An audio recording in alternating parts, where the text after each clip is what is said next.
Assalamualaikum warahmatullahi wabarakatuh. Sebelumnya perkenalkan, nama saya Bima Satya Mahendra dengan NIM G0025227 dari kelompok A4. Jadi pada kesempatan kali ini saya akan menyampaikan laporan praktikum anatomi di blok 2.3 anatomi truncus encephalitis, nervi craniosus dan circulus arteriosus wilisi. Jadi yang pertama langsung saja ke kasus pertama. Pak Harjo, seorang pria berusia 68 tahun, datang ke dokter dengan keluhan gerakan tubuh yang makin lambat, kaku pada otot, dan tangan kanannya sering bergetar sendiri saat sedang santai atau resting tremor. Dokter mendiagnosis Pak Harjo menderita penyakit Parkinson, yaitu penyakit neurodegeneratif yang merusak pusat kendali gerak motorik di otak. Langsung saja ke pertanyaan pertama. Penyakit Parkinson berkaitan erat dengan kerusakan substansia nigra. Jelaskan letak anatomis dari substansia nigra. Jadi yang pertama mengenai letak anatomis dari substansia nigra. Jadi secara anatomis substansia nigra ini terletak di bagian mesencephalon. Nah, substansia nigra ini adalah nukleus motorik yang besar dan terletak di antara tegmentum dan crus cerebri. Warnanya yang gelap adalah akibat pigmen melanin yang terkandung di dalam badan sel saraf. Substansia nigra merupakan komponen penting di sistem motorik ekstrapiramidal dan memiliki hubungan dengan ganglia basalis. Nah, substansia nigra ini terdiri atas pars compacta dan pars reticularis. Untuk pars compactanya itu terletak di bagian lebih dorsalnya yang mendekati tegmentum.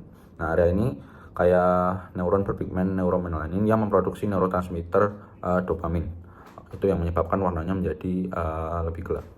Lalu ada pars reticulata, itu terletak di bagian lebih ventral atau mendekati crus cerebri. Nah, area ini itu mengandung lebih sedikit pigmen. Sel-selnya tersusun lebih renggang seperti jaring dan terutama menghasilkan neurotransmitter inhibitorik yang berupa GABA.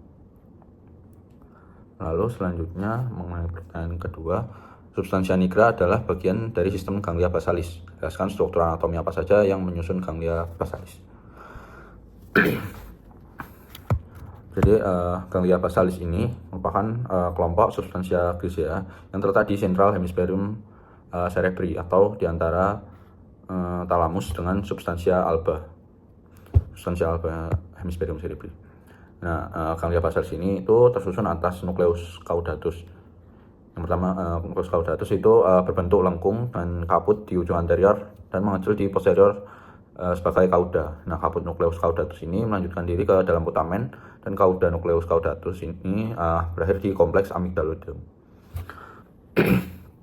Lalu ada nukleus lentiformis, ini terdiri dari dua bagian, yaitu putamen dan globus pallidus yang dipisahkan oleh lamina medullaris eksterna. Lalu selanjutnya ada corpus amygdaloideum, ini berhubungan dengan sistem limbik, juga berhubungan erat dengan uncus pada gyrus hipokampi.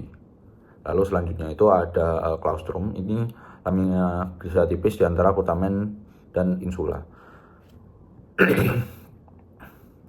Lalu untuk nomor 3, substansia nigra berada di area batang otak. Jelaskan secara berurutan anatomi penyusun batang otak atau truncus encephalitis.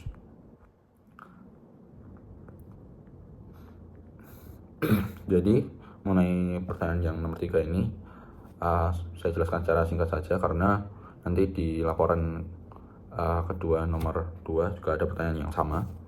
Jadi yang pertama itu ada truncus encephalitis, ini terdiri atas mesencephalon, lalu ada pons, dan terakhir yang paling bawah itu ada medulla oblongata. Nah, jadi yang pertama mesencephalon itu adalah bagian paling superior dan paling pendek. Nah, di potongan sagital di atas di bagian yang ini. Nah, mesencephalon ini terletak tepat di bawah talamus, terdiri dari pedunculus cerebri yang terdiri atas crus dan tegmentum. Dan di sini ada aqueductus mesencephali, lalu ada tectum, lalu ada fossa interpeduncularis. Nah, mesencephalon ini berfungsi sebagai pusat relay jalur visual dan auditori, serta sangat krusial di koordinasi gerakan. Lalu di bawah mesencephalon itu ada pons. Nah, jadi pons ini terletak di bagian tengah dan sangat mudah dikenali dari bentuknya yang cembung menonjol ke arah ventral dan berfungsi sebagai pons ini berfungsi sebagai jembatan utama yang menghubungkan berbagai bagian otak dan pusat regulasi nafas sekunder. Lalu struktur yang paling bawah itu ada medula oblongata. Nah, ini merupakan bagian paling bawah dari batang otak yang bentuknya menyerupai kerucut atau corong terbalik. Nah, ini adalah pusat komando bagi fungsi-fungsi paling vital dan otonom untuk mempertahankan hidup.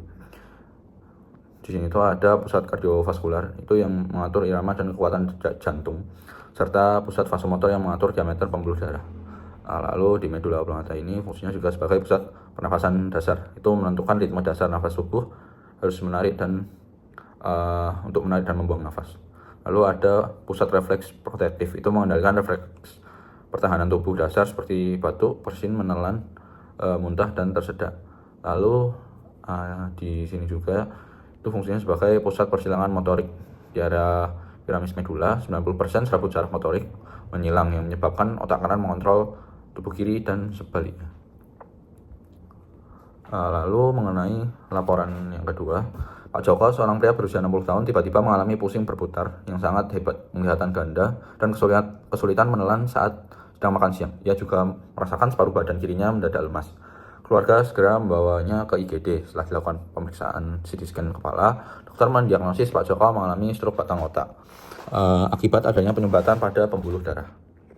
Untuk pertanyaannya, jelaskan sistem vaskularisasi sirkulus arteriosus wilisi. Ya, jadi sirkulus arteriosus wilisi itu merupakan cincin anastomosis pembuluh darah berbentuk poligonal, ya. Seperti yang bisa dilihat. Itu terletak di ruang subarachnoid di dasar otak, mengelilingi kiasma optikum dan tangkai kelenjar hipofisis. Fungsi utamanya itu untuk menyediakan alternatif kalau terjadi penyumbatan pada salah satu pembuluh darah.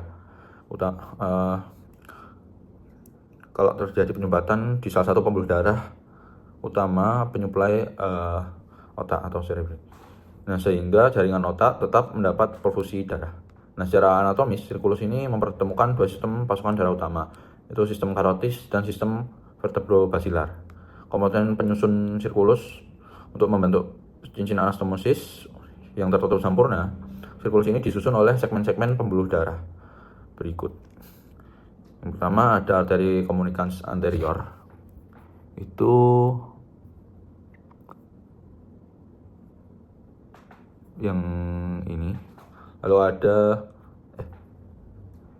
ada arteri cerebri anterior. Itu yang ini. Lalu ada arteri carotis interna. Itu yang ini. Lalu ada arteri cerebri posterior, itu di bagian sini. Lalu ada arteri cerebri posterior, itu di bagian sini. Nah, jadi untuk arteri communicans anterior itu pembuluh darah penghubung pendek yang menyatukan sirkulasi hemisfer kanan dan kiri dan menghubungkan kedua arteri cerebri anterior. Lalu untuk arteri cerebri anterior itu cabang medial dari arteri carotis interna. Hanya segmen proksimalnya saja yang dianggap sebagai bagian dari cincin wilisi. Lalu untuk carotis interna itu pembuluh utama penyuplai sirkulasi anterior. Di bagian ujung distalnya merupakan bagian penyusun sirkulus ini. Lalu untuk communicans posterior itu jembatan anastomosis yang menghubungkan sirkulasi anterior dengan sirkulasi posterior. Lalu ada cabang terminal dari arteri basilaris yang menyuplai lobus occipital sama seperti arteri cerebri anterior. Hanya segmen proksimalnya saja yang membentuk bagian dari cincin wilisi ini. Lalu mengenai pertanyaan nomor 2, jelaskan anatomi bagian utama penyusun struktur anatomi batang otak. Itu mesencephalon, pons, dan medula oblongata. Jadi ya seperti yang saya bilang tadi, batang otak itu tersusun atas mesencephalon, pons, sama medula oblongata. Nah, jadi yang pertama saya akan bahas dulu mengenai mesencephalon. Itu bagian ini itu yang paling pendek dan dilewati oleh aqueductus sylvius yang mengalirkan cairan cerebrospinal. Secara anatomis, jika kita lihat dari posterior itu terdapat tektum yang memiliki 4 tonjolan yang disebut corpora quadrigemina. Itu sebenarnya untuk gambarnya yang ini. Lalu dua di atas itu adalah colliculus superior untuk refleks visual, dan dua yang di bawah itu colliculus inferior itu untuk refleks pendengaran. Nah, di bagian anterior depannya terdapat pilar besar bernama crus cerebri.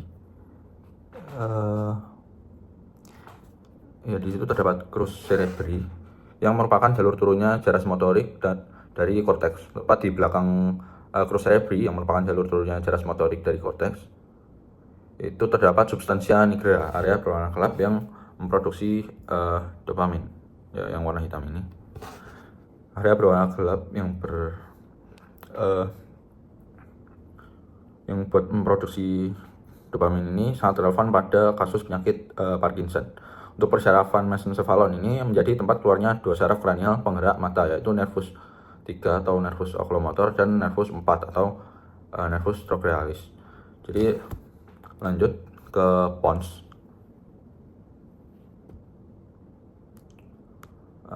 Jadi area ini itu menghubungkan kedua hemisfer cerebellum melalui pedunculus cerebellar tengah. Nah, hal ini memungkinkan otak besar dan otak kecil berkoordinasi untuk memperhalus pergerakan kita.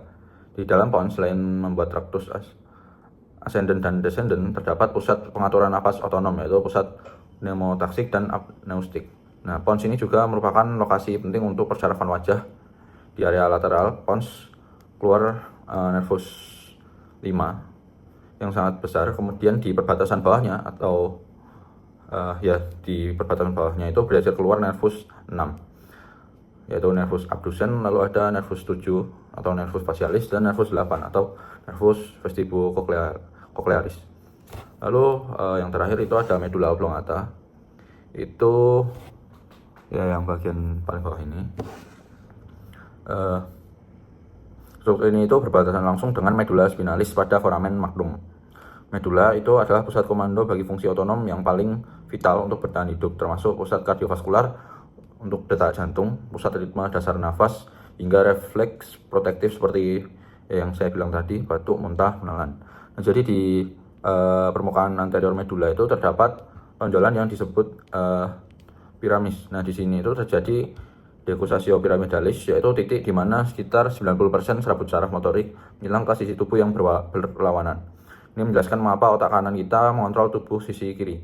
Nah, di sebelah piramis itu terdapat tonjolan oliva yang terkait erat dengan fungsi cerebellum. Nah, medulla ini memuat saraf kranial terbawah, yaitu nervus 9, 10, 11, dan 12.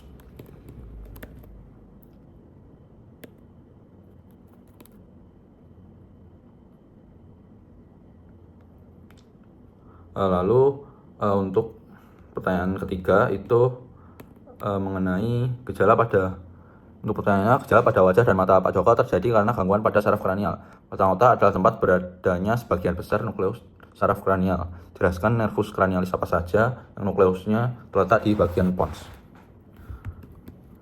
Jadi untuk nervus kranialis yang tempat keluarnya terletak di bagian pons, yang pertama itu ada nervus trigeminus. Itu untuk sensasi raba, nyeri suhu, wajah dan mata. Untuk motoriknya itu untuk otot pengunyah. Lalu ada nervus 6 atau nervus abducens. Itu fungsi utamanya itu untuk motorik murni, untuk menginervasi otot rectus lateral untuk menggerakkan bola mata ke arah luar atau abduksi. Lalu ada nervus 7 atau nervus facialis. Itu fungsinya untuk otot ekspresi wajah, ya seperti namanya, nervus facialis. Lalu untuk fungsi sensoriknya itu untuk pengecapan depan lidah. Lalu ada fungsi otonomnya itu untuk kelenjar air mata dan liur. Lalu ada nervus 8 atau nervus vestibulocochlearis. Nah, itu untuk fungsinya sendiri sebagai sensorik murni. itu terdiri dari cabang vestibularis itu untuk keseimbangan dan orientasi ruang, dan koklearis itu untuk pendengaran. Ya, jadi mungkin sekian yang dapat saya sampaikan. Apabila ada salah kata saya mohon maaf. Wassalamualaikum warahmatullahi wabarakatuh.